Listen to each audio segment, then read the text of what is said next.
Today we have something very special we wanted to share with everybody here, and it's kind of an announcement, yet it's also a testimony. But you all know Kyle and Denai Lovrien.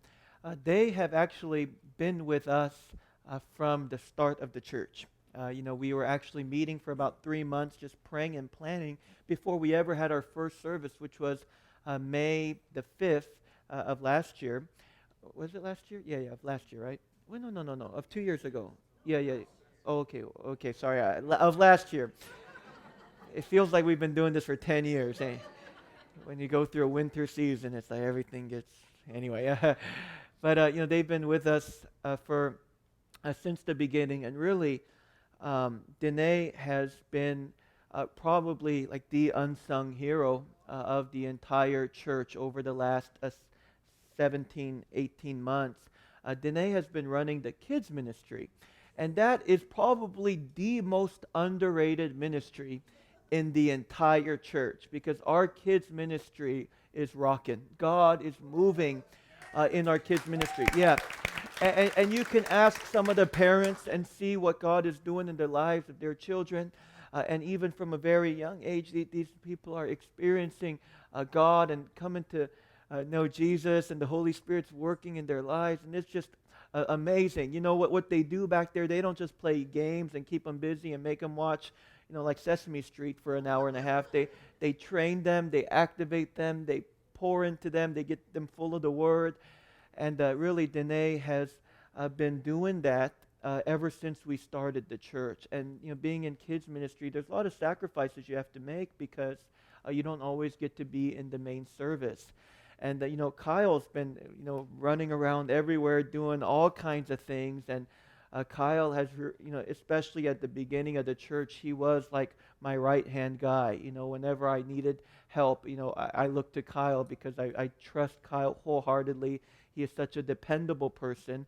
He's very intelligent, and he knows how to delegate really well. And so Kyle and Danae, they have been these super volunteers ever since we started the church, and we are eternally grateful for the work that they have done here in this house. I don't think the church would be where it is today if it wasn't for the sacrifice that both Kyle and Danae made. And they don't live right down the street. They live, I think, about 20 miles out, and just coming in all the time, all day Sundays, during the week and everything, just because they have such a heart for you here and such a love for the Lord, and their lives are very committed to the Lord. And they are now about to step into a new season, and I wanted them to share with you about that. And this is just really, really, really, really, really exciting.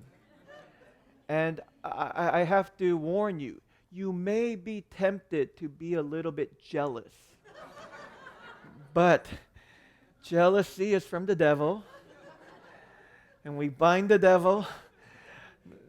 No, but I think what we need to see them as are forerunners, and they're just like the first fruits of what's about to happen, and we ought to say, hey, I'm next. And I've noticed that for some reason, God puts people who are in similar seasons in a house together, and he's like just kind of growing us together. Yes, we have our individual walks with the Lord, but it's like he's kind of doing something with us together, like we're all kind of on the same ship, and so, when I start teaching and preaching on the wilderness, then, we have like 85% of the church saying, that's me, that's me, that's me. But don't you think that if there are people who are now starting to come out of that wilderness into their due season, that ought to get the rest of us a little bit excited where, say, oh, I'm next. That's me. That's me. I'm right behind them. But I just want Kyle and Danae to come up and just share for a few minutes. Come on, let's welcome them. So it's been such an honor to serve here with everybody. But just to give a little bit of background, I guess we're actually going to be moving shortly. So we're very sad about that. We're going to miss everybody here, but we're really excited about what God is doing and what He has for us. So Daniel asked us to share a little bit, just briefly, a little bit of the journey. And so one thing is, even before Denai and I got married, when we were still dating, God gave us a dream just to be in the arts and to be, to have an impact on the artistic community. And it was totally God, but He brought us out here, and He gave me a job at a film studio, and I was there for about 4 years, and that was just a fantastic experience. And then about a year ago, that ended, and that's really when our journey really started in this wilderness experience. But God had also given us a new vision, or a new dream as well, for kingdom finances and business, and that we were able to just start walking in that. So after my job ended at the film studio, I ended up we felt like I was not called to go back into that right away. That was just on hold for a little bit. So the Lord had just kind of removed that from our lives for a season. So we started focusing on business, and it really felt like things were on hold there as well. And that the Lord really, that the Lord had given us so many prophetic words about that, and so many things, and such a vision and such a dream, but that it really was put on hold as well. And so that's when we really started seeking the Lord and really growing, and all the messages that Daniel's been talking about through the wilderness experience really resonated, and were just so profound. The biggest thing that, like, right away, when I lost my job at the film studio, the thing that really struck us was that we knew that God was good, and we could, as a couple, we could just declare, Lord, you are good, you are faithful. And we've always said that in our entire lives, but when that gets tested, it either disappears or it becomes real. Like it becomes something that can't be taken away from you, and it can't be shaken. And so when that job ended,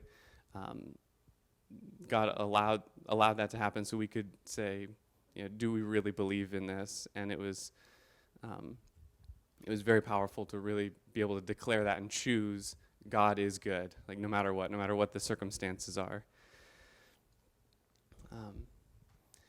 And really, we really just started trusting the Lord in finances. So even though we didn't have much coming in, we just continued to sow into what God was doing, and just to continue to give and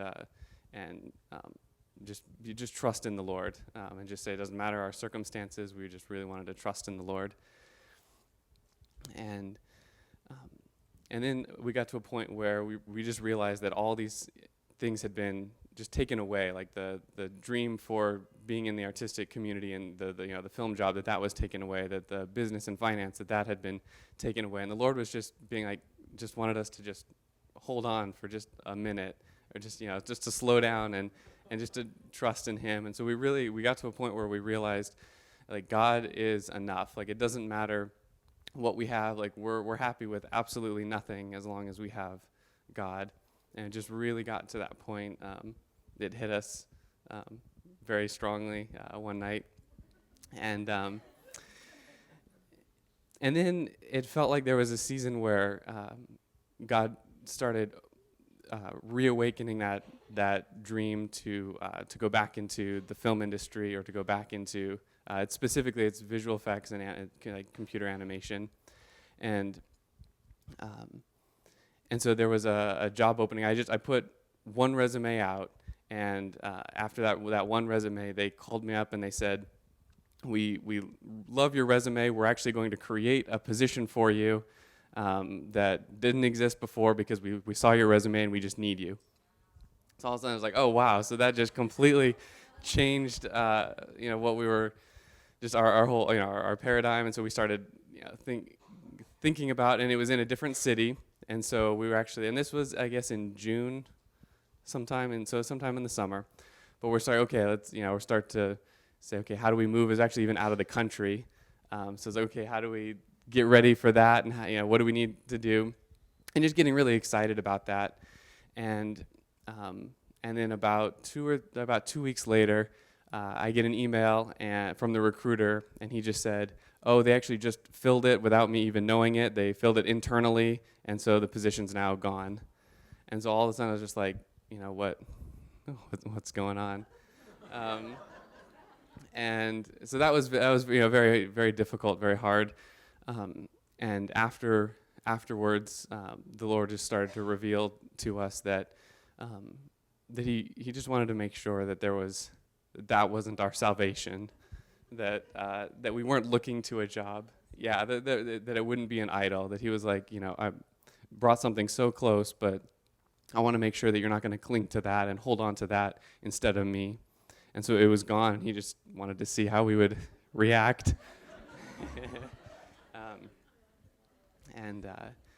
So then the very next resume that I put out there was back in July. And it's been a whole long process since then.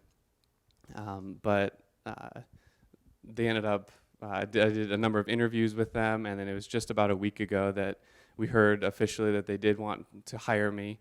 So I will be going up to Pixar and working there in San Francisco.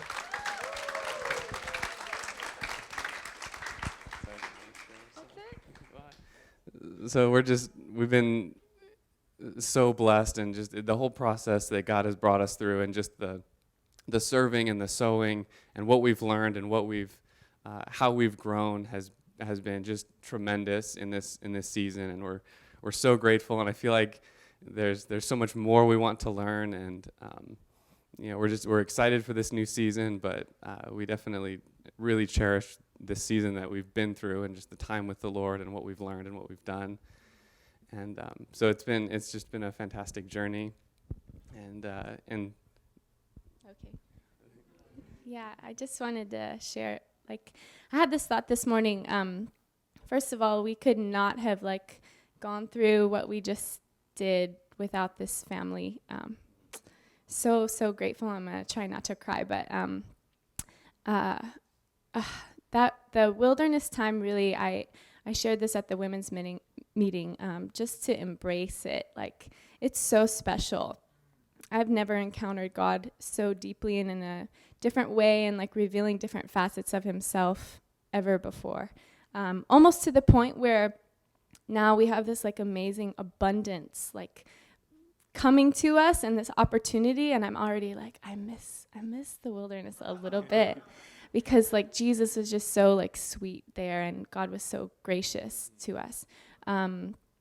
But it's also interesting because it feels very we're stepping into this new season, but there is this sort of, we have a new season together, but individually, it's sort of Kyle's harvest time, due season. But for me, I have a lot of dance opportunities here, jobs I've built up here, connections and stuff that I will be leaving and just kind of going into nothing up there. And so maybe he's okay if I share this, but there is this sense of I'm still sowing into his vision, life, and just that what a privilege it is that as I sow into his season, I get to reap his harvest, and vice versa, and that. So just even as a body, we're all gonna, like Daniel said, we all kind of are in the same boat, but we will each have individual seasons. But as we serve one another, we get to reap what each of us harvests, and then we get to do that as a body. So I just feel what a privilege it is to. I don't know what's next for me. I'm not gonna lie. It's not gonna be as woo exciting. I'm not going to Pixar. I have little different things for me. But what a privilege to keep sowing and know that Jesus has been so close to us in the past, and that He'll continue to be faithful all the time. And so we just want to give glory to Him because He's so amazing.